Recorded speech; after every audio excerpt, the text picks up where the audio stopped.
底是谁？到底会是谁？阿春啊，这样行吗？刘星星一个人在那儿，你就不怕？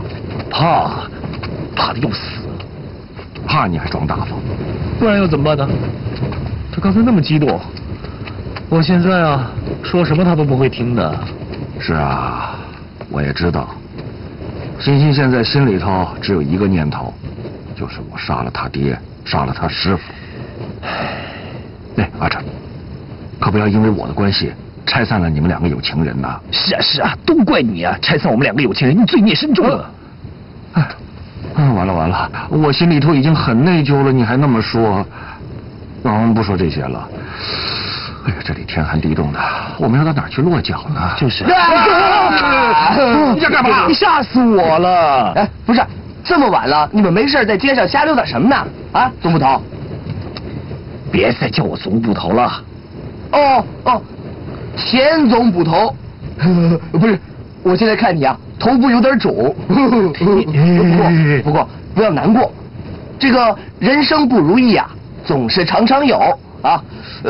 哎，喂，很感谢你的安慰啊。对了，你是这儿的地头蛇，我们今天晚上没处落脚，帮帮忙吧。帮帮忙啊！哎，所谓在家靠父母，出外靠朋友。这个人嘛，谁没个落难的时候啊？对不对？是。不是。你们现在不是没地方住吗？是啊。哎，此事包在我小木炭身上，我绝对给两位大哥弄一套大豪宅来住，怎么样？豪宅？豪宅？对。哎，那还等什么呀？走吧！啊，走。豪宅啊！走。豪宅！兄弟们，我回来喽！哎，大家安静啊！我先给大家介绍两位朋友，这两位呢是我刚结拜的兄弟，以后呢你们也得叫人家一声大哥。哎，以后要有什么好料啊、好酒啊，千万别忘了他们俩啊，知道了吗？知道了。好，开吃喽！哟，来，哎，这个我要。哎，两位大哥，你们的房间就在里面了。走，进去看看。来。行，来，怎么样？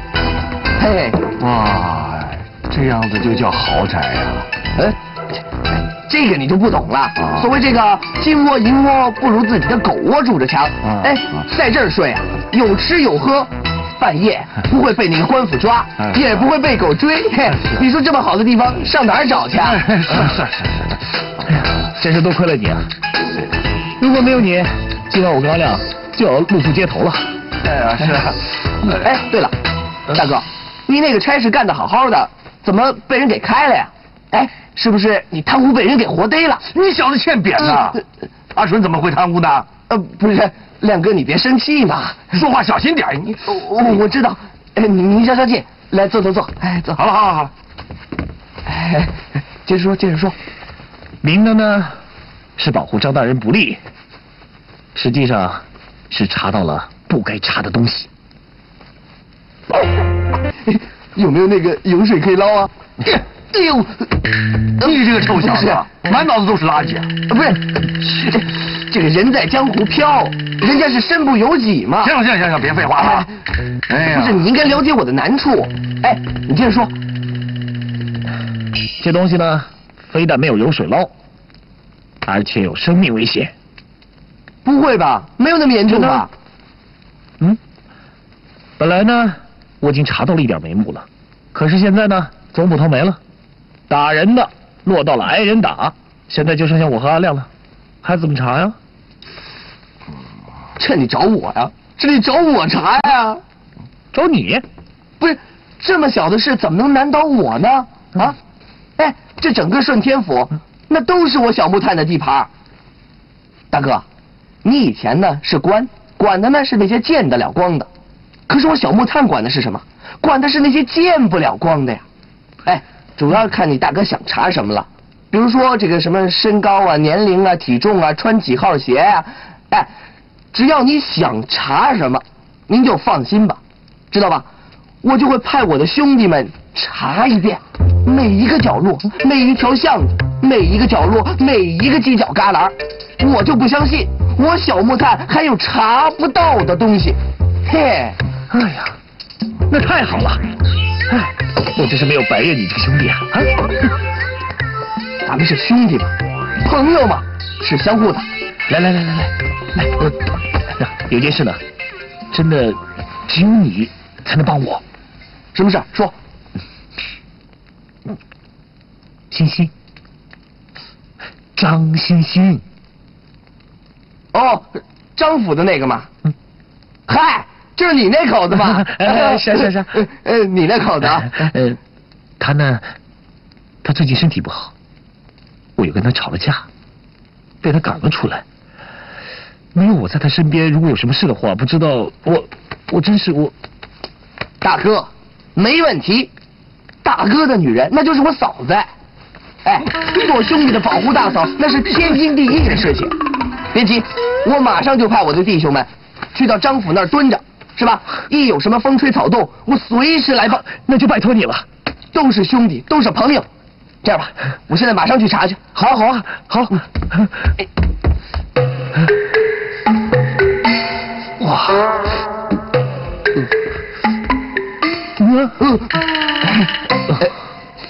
大哥，我还想问个事儿，你知道吗？我刚才一直没有机会说。就是咱们那个大美女这几天怎么没出来啊？其实说真的，我这几天我还真是挺想她的。大美女？你说欣欣啊？什么呀？我说的是梨儿。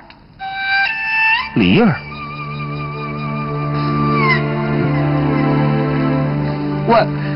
我，大哥，你这表情怎么这么难看呢？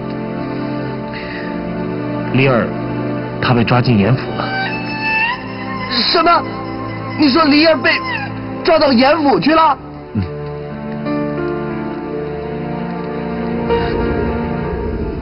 难道真的不是阿亮？不是三点红吗？要真的是阿亮，那这一路以来，他早就有无数个机会可以暗杀爹了。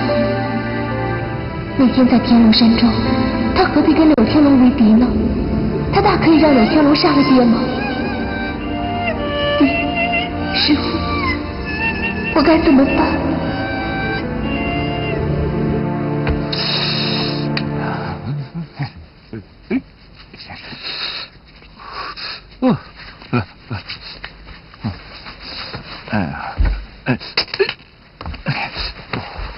阿亮，你也睡不着？是啊，还记得当日我们在金沙驿站里，那日子是苦了点儿，结果几番周折来到这人人羡慕的顺天府，这才发现当初的日子简直是神仙过的日子呀！是啊，那些乡下人呢，虽然穷得连裤子都没得穿，但个个是相亲相爱，互相帮助啊。可是京城里呢，这人心啊，黑的简直是没商量的余地。你说难道真是钱惹的祸吗？切，一样是钱，一样是权，世间这两样东西真是毒啊！哎呀，你说他们究竟是为了钱，还是为了权呢？阿亮，你不是曾经说过怀疑柳玉树和韩英的吗？我是越来越觉得柳玉树的嫌疑最大，他似乎跟三点红有仇啊。反观韩英倒没有。我也感到奇怪，自从柳玉树出现以后啊，所有的事情都变得古古怪怪的。就是他来了之后，师太和张大人才相继遇害。阿爽，我们不能再坐以待毙了，一定要主动出击才行。